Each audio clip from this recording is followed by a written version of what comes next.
Salam, salam sejahtera bagi kita semua. Saudara-saudara yang dikasihi Tuhan, saya sangat bersuka cita ketika pada hari ini kita bisa bersama-sama mendengarkan kebenaran firman Tuhan yang akan memberkati dan memberikan kekuatan bagi kita dalam menjalani kehidupan kita. Oleh sebab itu, sebelum kita mendengarkan firman Tuhan, mari kita satukan hati, kita bersatu dalam doa. Damai sejahtera Allah Bapa yang melampaui segala akal dan pikiran, itulah yang memelihara hatimu di dalam Kristus Yesus. Amin. Firman Tuhan yang menjadi renungan bagi kita pada hari ini tertulis dalam Lukas pasal 11 ayat 27 sampai 28. Demikianlah firman Tuhan. Ketika Yesus masih berbicara, berserulah seorang perempuan dari antara orang banyak dan berkata kepadanya, "Berbahagialah ibu yang telah mengandung engkau dan susu yang telah menyusui engkau." Tetapi ia berkata, "Yang berbahagia ialah mereka yang mendengarkan firman Allah dan yang memeliharanya." Amin. Demikianlah pembacaan firman Tuhan. Jemaat yang dikasihi Tuhan, pada dasarnya semua orang pasti ingin berbahagia. Siapa saja yang di dunia ini, kapan saja dan di mana saja, orang pasti menginginkan kebahagiaan. Itulah sebabnya saudara-saudara kita yang beragama tetangga mengatakan, bahagia di dunia, bahagia di akhirat. Karena itulah yang sesungguhnya yang diimpi-impikan, yang diidam-idamkan oleh orang-orang yang hidup di dunia ini. Tetapi pertanyaannya, banyak orang yang tidak mengerti apa itu kebahagiaan yang kekal dan kebahagiaan yang temporer, yang hanya sementara. Banyak orang yang hanya berfokus pada kebahagiaan semata, kebahagiaan dunia, yang pada akhirnya dia tidak memperoleh kebahagiaan yang sejati. Dan umumnya dunia ini dan orang-orang yang berada di dunia ini menganggap bahwa sumber kebahagiaan itu pada 3 hal. Apa itu? Yang pertama, uang, jabatan, dan kepopuleran. Inilah yang dianggap oleh orang-orang banyak sebagai sumber kebahagiaan di tengah-tengah dunia ini. Semakin banyak uang, semakin bahagia. Semakin tinggi jabatan, semakin bahagia. Semakin populer di mana-mana, maka akan semakin bahagia. Itulah prinsip kebanyakan orang. Karena apa? Dengan uang yang banyak, dia bisa kemana saja, kapan saja, tidak terbatas. Dia bisa beli apa saja, di mana saja, dengan uang yang banyak. Dengan jabatan yang tinggi, dia akan mendapatkan perlakuan-perlakuan khusus, hak-hak istimewa yang berbeda dengan orang lain. Dengan kepopuleran yang dimiliki, seseorang akan dikenal oleh banyak orang, dipuji-puji, disanjung, dielu-elukan setiap saat. Inilah yang pada umumnya dipahami oleh orang banyak tentang kebahagiaan ini. Maka dengan prinsip seperti ini, tidak jarang orang berlomba-lomba untuk cari mencari uang sebanyak-banyaknya. Seperti lagu sekolah minggu, apa yang dicari orang, siang, malam, pagi, petang, uang, uang, uang. Orang juga berlomba-lomba mencari jabatan yang tinggi, berlomba-lomba mencari kepopuleran supaya terkenal dan banyak diketahui oleh orang di mana saja. Tetapi saudara-saudara yang dikasihi Tuhan, yang menyedihkan adalah banyak orang cari uang, cari jabatan, cari kepopuleran bukan dengan cara-cara yang benar. Dengan cara-cara yang tidak benar pun mereka tempuh. Yang penting tujuan mereka tercapai dan mereka berpendapat mereka akan bahagia ketika sudah mendapatkan itu. Tetapi yang menjadi pertanyaan bagi kita sekarang, apakah saat seseorang sudah mendapatkan uang banyak, sudah mendapatkan jabatan yang tinggi, sudah mendapatkan kepopuleran di mana-mana, apakah dia sudah otomatis mendapatkan kebahagiaan itu? Tentu jawabannya tidak. Mungkin dalam beberapa hal dia bisa berbahagia dengan uang, dengan jabatan, dengan kepopuleran itu. Dalam beberapa hal. Tetapi dalam banyak hal sesungguhnya dia tidak berbahagia. Justru dia mengalami krisis dan ketakutan dalam hidupnya.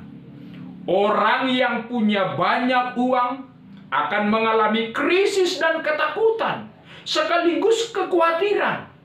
Sebab dia takut uangnya akan dicuri oleh orang lain, hartanya akan diambil oleh orang lain. Orang yang memiliki jabatan tinggi belum tentu bahagia. Sebab apa? Sebab dia memiliki krisis dan ketakutan. Dia takut kalau ada orang yang menggantikan posisinya saat itu. Termasuk orang-orang yang populer. Mereka juga mengalami krisis yang besar dalam hidupnya. Karena mereka takut tersaingi oleh orang lain. Takut ada saingan mereka yang membuat mereka tidak populer. Pada akhirnya mereka berada dalam keadaan yang krisis, ketakutan, dan gelisah. Karena apa yang mereka miliki dalam hidupnya. Maka saudara-saudara yang dikasihi Tuhan, tidak jarang kita mendengarkan dan melihat bahwa orang-orang kaya, orang-orang yang terpandang, orang-orang yang populer itu mengalami hidup dan nasib yang sangat tragis sekali. Ada yang ditangkap, diadili, dipenjara karena mereka korupsi. Bahkan ada juga yang sampai bunuh diri karena tidak kuat menghadapi stres karena tekanan yang terjadi pada hidupnya. Kenapa? Karena mereka mengalami gelisah atas apa yang dia miliki. Gelisah tidak bisa tidur. Gelisah tidak bisa menikmati hidup. Karena orientasinya hanyalah pada hal-hal material dan hal-hal duniawi. Inilah sesungguhnya yang sering terjadi. Kita memandang kalau kita mendapatkan ketiga hal itu, kita akan bahagia. Tetapi pada dasarnya ketiga hal itu belum menjamin kehidupan kita bahagia. Karena pada dasarnya hati kita masih kosong, tidak bisa dipuaskan oleh hal-hal duniawi ini. Oleh sebab itu, saudara-saudaraku yang dikasihi Tuhan, fakta-fakta inilah yang mendorong kita, mengingatkan kita untuk mendapatkan kebahagiaan yang sejati. Bukan kebahagiaan yang sementara.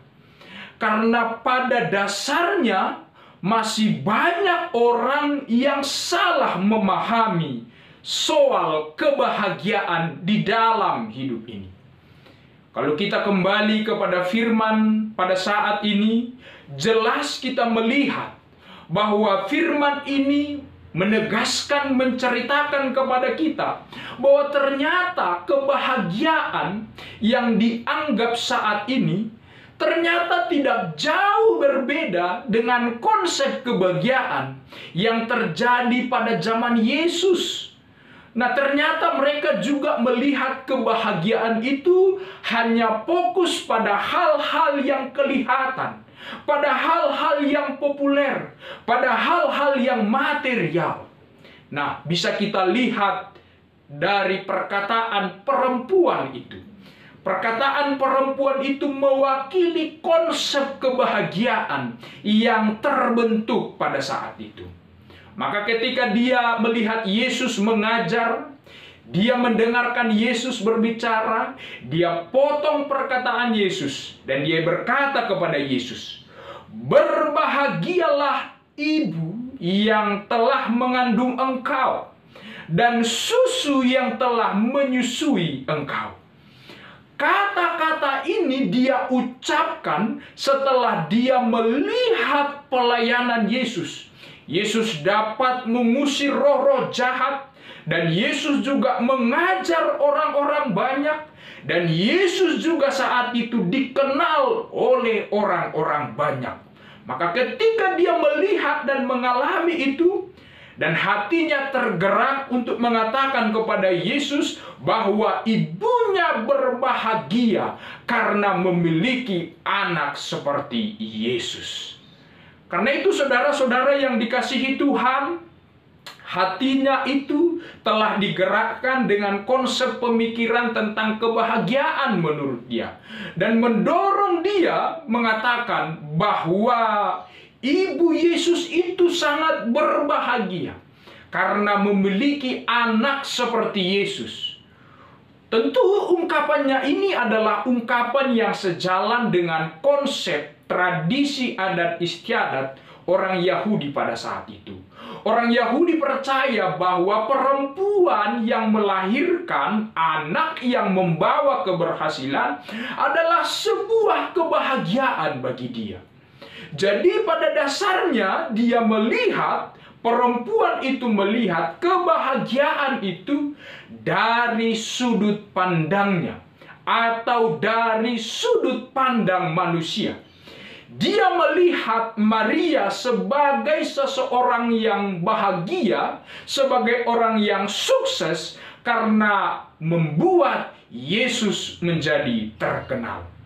Kebahagiaan di dalam pikirannya adalah pada hal-hal yang nampak populer di dalam masyarakat.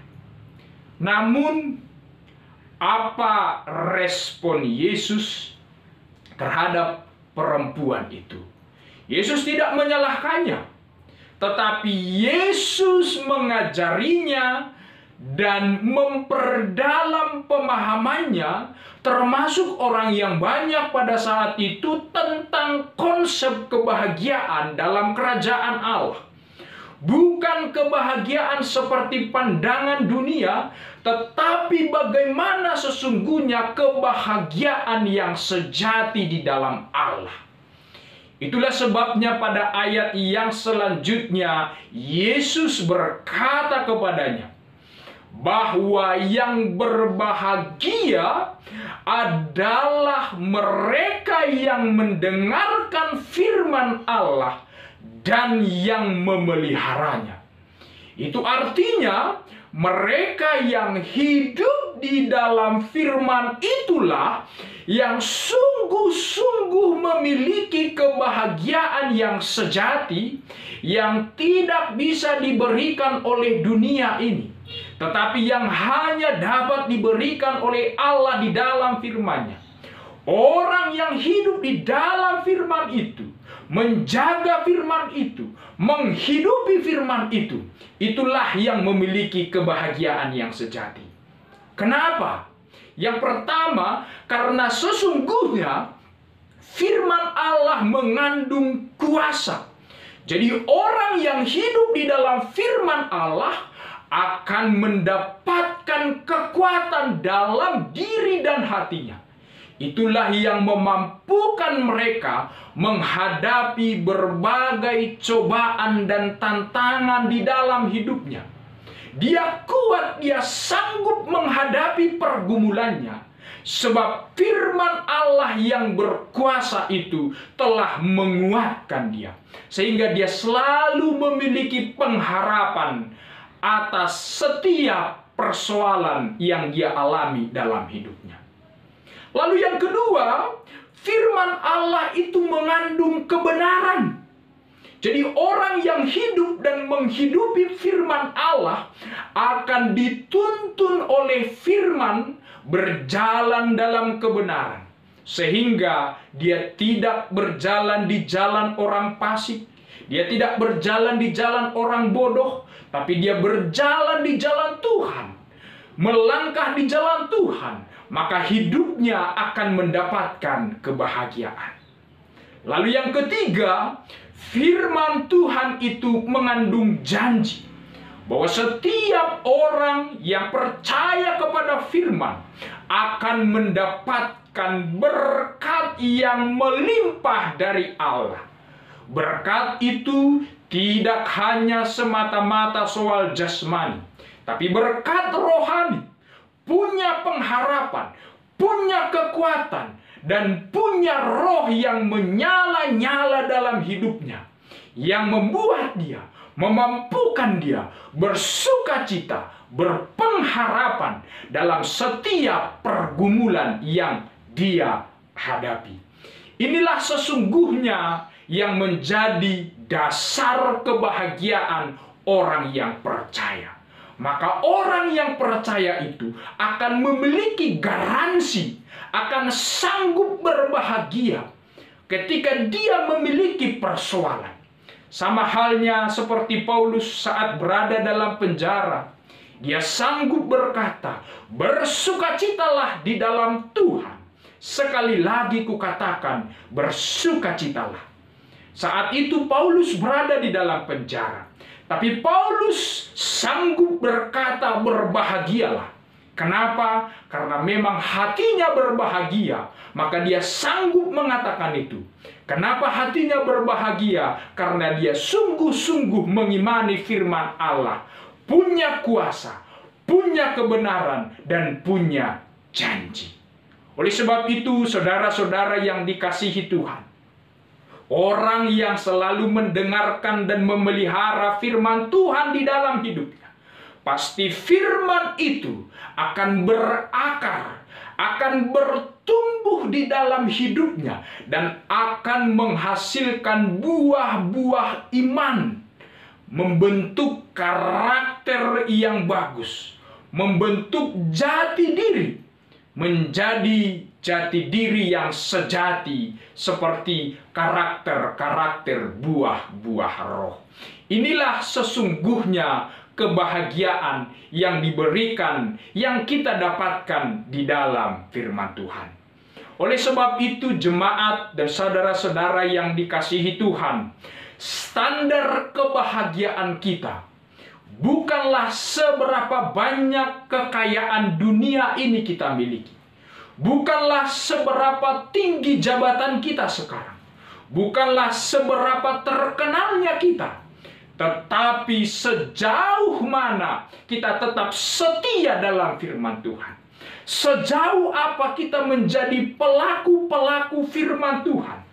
Inilah yang menjadi pondasi kebahagiaan yang tidak bisa digantikan oleh dunia ini.